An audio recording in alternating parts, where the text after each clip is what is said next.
نحمده ونصلي على رسوله الكريم أما بعد فأعوذ بالله من الشيطان الرجيم بسم الله الرحمن الرحيم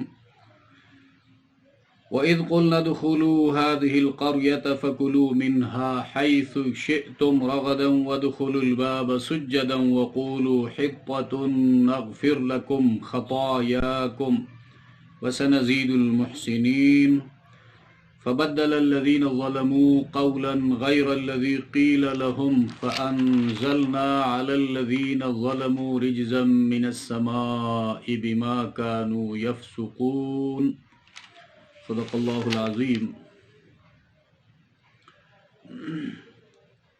سورۃ البقرہ آیت نمبر 58 اور 59 کی تلاوت کرنے کی سعادت حاصل کی۔ اللہ تبارک و تعالی صحیح کہنے کی توفیق عطا فرمائے اور سننے سمجھنے کے بعد ہم سب کو عمل کی توفیق عطا فرمائے۔ بنی اسرائیل پر اللہ تبارک و تعالی کے احسانات کا سلسلہ چل رہا ہے اور قرآن کریم ان احسانات کو بیان کرتا ہے۔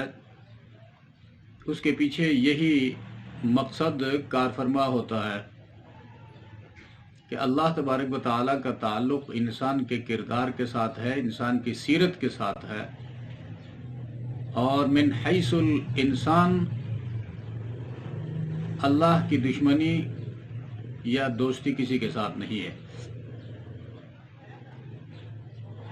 اللہ کسی کو دوست رکھتا ہے تو کردار کی وجہ سے، اعمال کی وجہ سے، درست عقائد کی وجہ سے، فرمان برداری کی وجہ سے، اور اللہ کسی سے ناراض ہوتے ہیں تو اس کی ناراضگی کے بھی اسباب ہوتے ہیں۔ تو فرمان برداری کے اسباب اور نافرمانی کے اسباب کو سمجھنے کے لیے قرآن کے قریب آنے کی دعوت دی جاتی ہے، اور قرآن کے قریب جب بندہ آتا ہے تو قرآن کریم کو فرقان کہا گیا ہے۔ یہ فرق کرنے والی کتاب ہے جو نافرمانی کے اسباب کو بھی بیان کرے گا اور فرمان برداری کے اصولوں پر بھی روشنی ڈالے گا، اور ان کو سمجھنے کے بعد انسان اپنی عملی زندگی ان کے مطابق بنا لے تو اللہ ان سے بھی راضی ہوگا۔ تو یہاں پر قوم بنی اسرائیل وہ تو گزر چکی ہے، اور ان کے حالات کو بیان کرنے کا مقصد ہمیں یاد دلایا جا رہا ہے، ہمیں خبردار کیا جا رہا ہے کہ اگر تم عروج چاہتے ہو تو ان افکار و کردار اور سیرت کو اختیار کرو جو عروج کے مقتضی ہیں۔ اگر تم زوال کی طرف جانا چاہتے ہو تو پھر بنی اسرائیل کا حال دیکھو۔ وَإِذْ قُلْنَا ادْخُلُوا، تو آیت نمبر 58 میں اللہ تبارک و تعالی ان پر ایک احسان کا ذکر فرماتے ہیں کہ جب وہ وادی تیہ میں من و سلوا کھا کے آسودہ حال ہو گئے تو انہوں نے کہنا شروع کر دیا کہ ہمیں کسی گاؤں میں بھیجا جائے تاکہ ہم گاؤں کی سبزی میں سے کھائے، کھیتی باڑی کرے۔ تو ظاہر بات ہے سبزی اس وقت حاصل ہو سکتی ہے جب بندہ کھیتی باڑی کرے گا، محنت مشقت اٹھائے گا۔ تو ان کو قریب کسی گاؤں میں جانے کا حکم دیا گیا، اور پھر گاؤں جانے کے بعد بھی ان سے جاتے وقت یہ کہا گیا کہ اپنی عملی زندگی، اپنے عقائد اور اعمال کو درست رکھو گے۔ وہاں پر بھی اپنی مرضی کی زندگی تم بسر نہیں کر سکتے، گاؤں میں رہتے ہو تب بھی رب چاہی زندگی کو ترجیح دو گے، کامیابی اسی میں ہے۔ اور پھر ان لوگوں نے وہاں پر بھی جو ان سے کہا گیا تھا اس کے خلاف عمل شروع کر دیا تو اللہ کا عذاب ان پر نازل ہو گیا۔ وَإِذْ قُلْنَا ادْخُلُوا هَذِهِ الْقَرْيَةَ، اور تاریخ کے اس واقعے کو یاد کرو جب ہم نے حکم دیا بنی اسرائیل کو ادخلوا هذه القرية، داخل ہو جاؤ اس شہر میں۔ اب اس وادی سینا میں یا وادی تیہ میں کافی زمانہ گزرنے کے بعد انہوں نے یہ مطالبہ کیا ہے، چونکہ اسی وادی میں، اس میدان میں موسیٰ علیہ السلام ان کے ساتھ تھے۔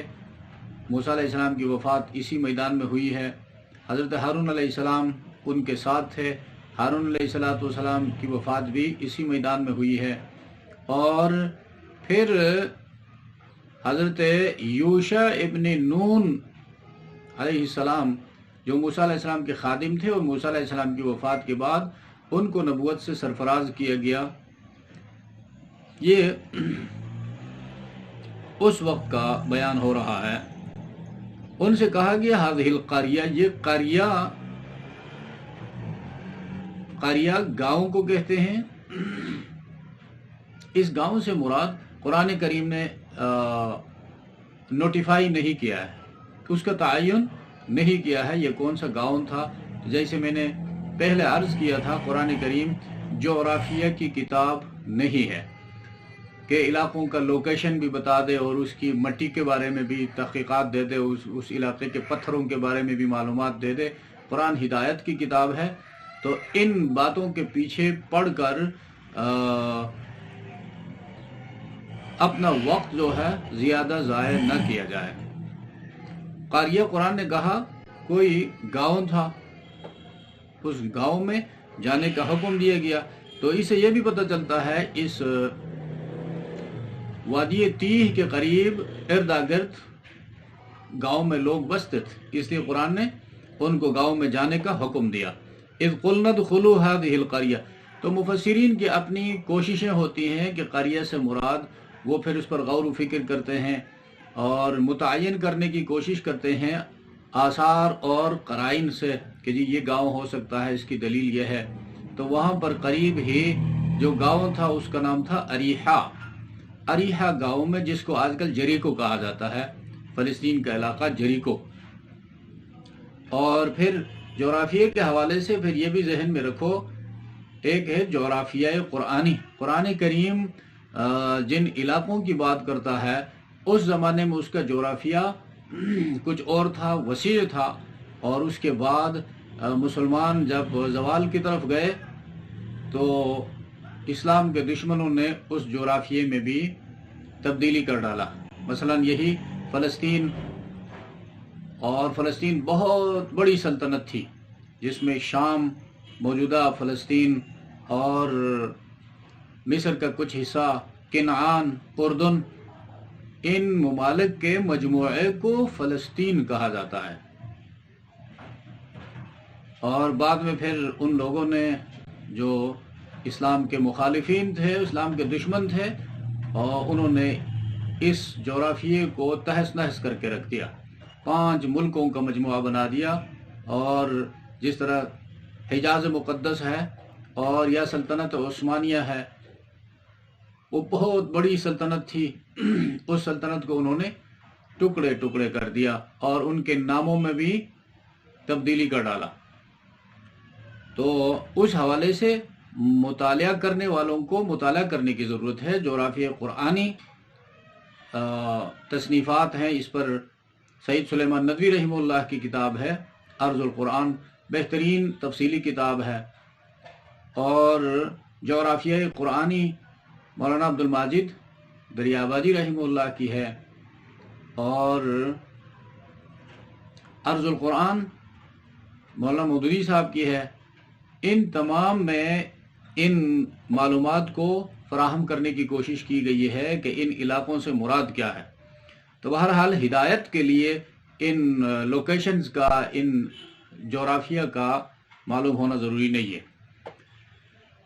وَإِذْ قُلْنَا ادْخُلُوا هَذِهِ الْقَرْيَةَ فَكُلُوا مِنْهَا حَيْثُ شِئْتُمْ، اور کھاتے پھرو اس میں جہاں چاہو، حَيْثُ شِئْتُمْ جہاں چاہو تم، رغدن فراغت سے، آزادی سے، وَادْخُلُوا الْبَابَ اور شہر میں داخل ہو جاؤ، یعنی ان کو اجازت مل گئی شہر میں داخل ہو جاؤ۔ باب، اب یہ باب بھی اس زمانے کی تمدن کو بیان کر رہا ہے، جب تک سائنس اور ٹیکنالوجی کا جو موجودہ دور ہے، یہ دور شروع نہیں ہوا تھا، شہروں کے ارد گرد بڑی لمبی دیواریں ہوتی تھی، فصیل ہوا کرتی تھی، اور شہر میں داخل ہونے کے لیے پھاٹک ہوا کرتے تھے یا بڑے بڑے دروازے ہوتے تھے.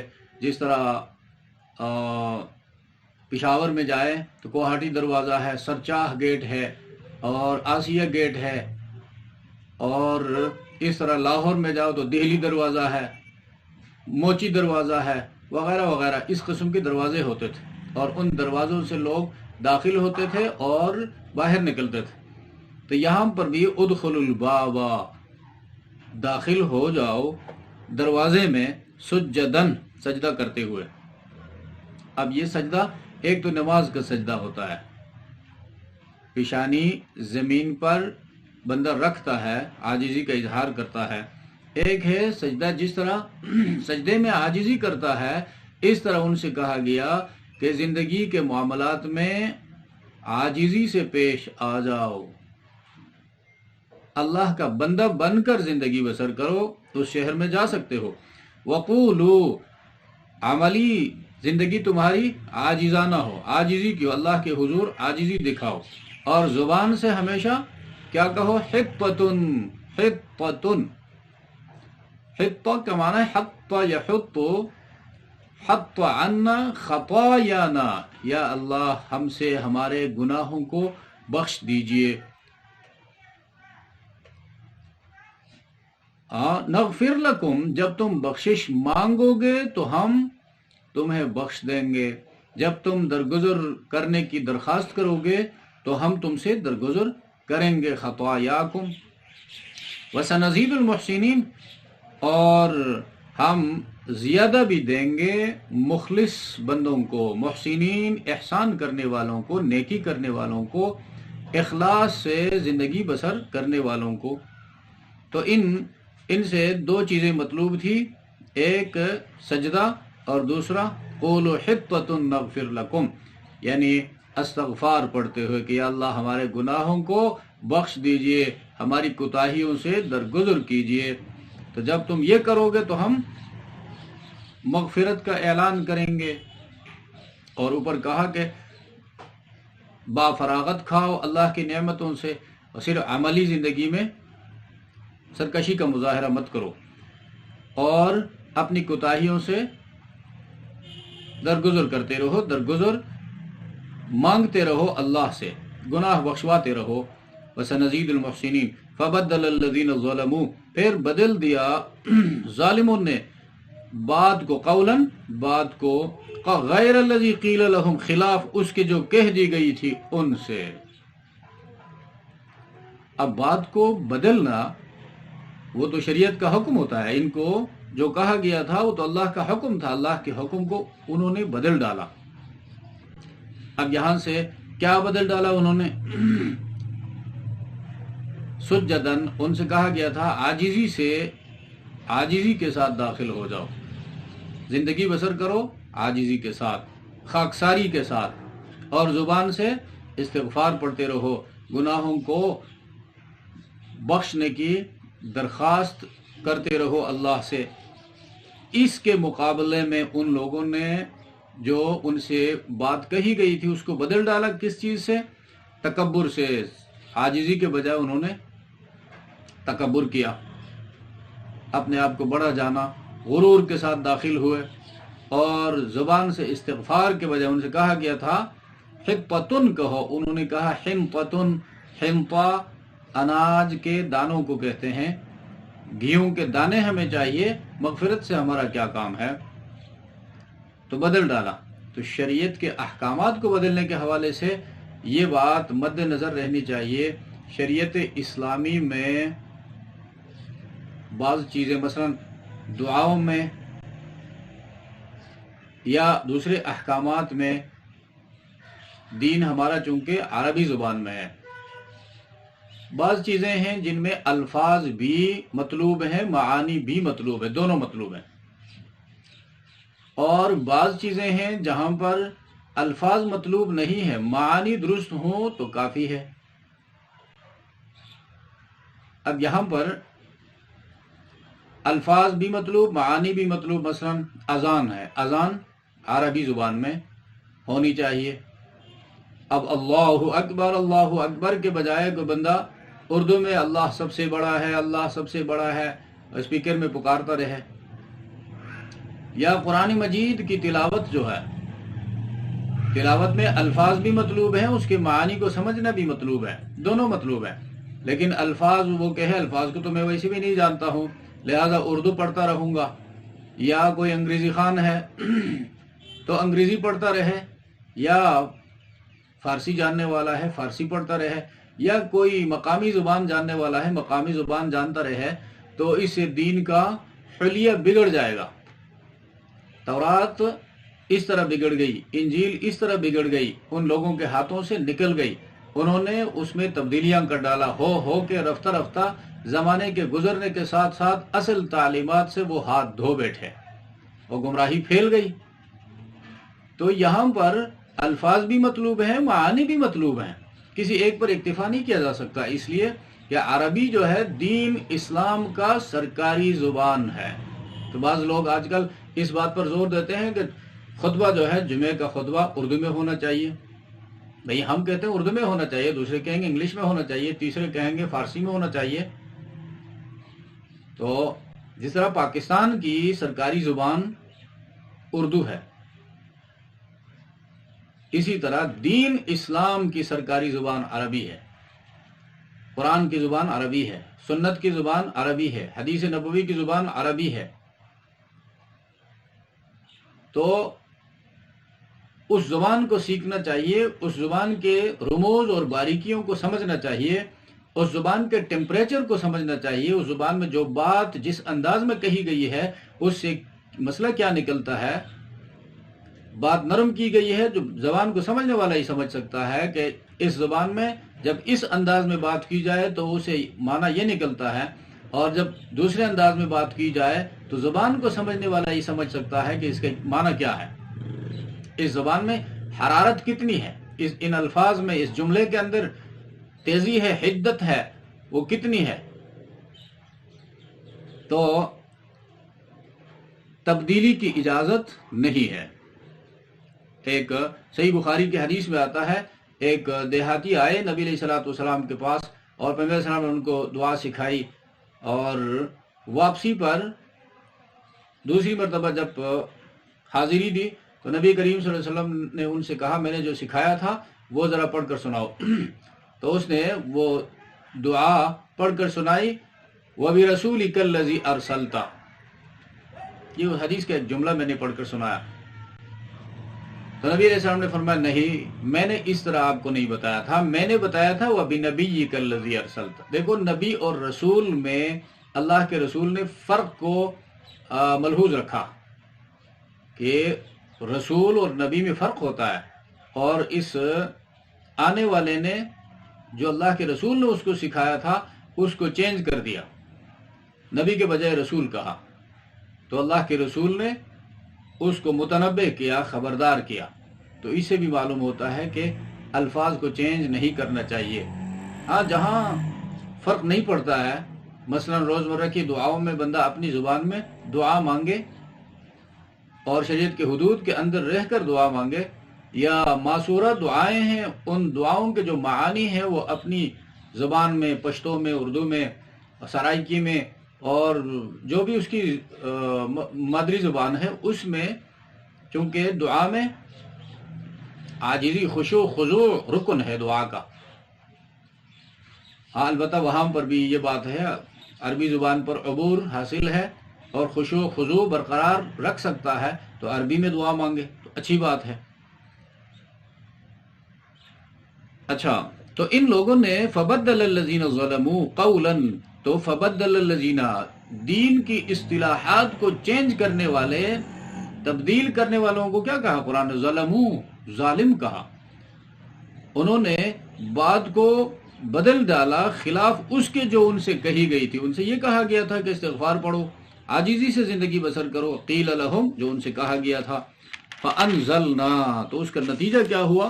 فانزلنا علی الذین ظلموا، پھر اتارا ہم نے ظالموں پر، جو ظالم تھے ان میں، رجزن، رجزن عذاب، اصل میں رجز گندگی کو کہتے ہیں، من السماء عذاب بھی چونکہ گندی چیز ہے، من السماء اوپر سے یا آسمان سے، بما کانوا یفسقون ان کی عدول حکمی پر، بما کانوا یفسقون اس وجہ سے کہ وہ فسق کرتے تھے، حد سے نکلتے تھے۔ سبحان ربک رب العزة عما یصفون وسلام علی المرسلین والحمد للہ رب العالمین۔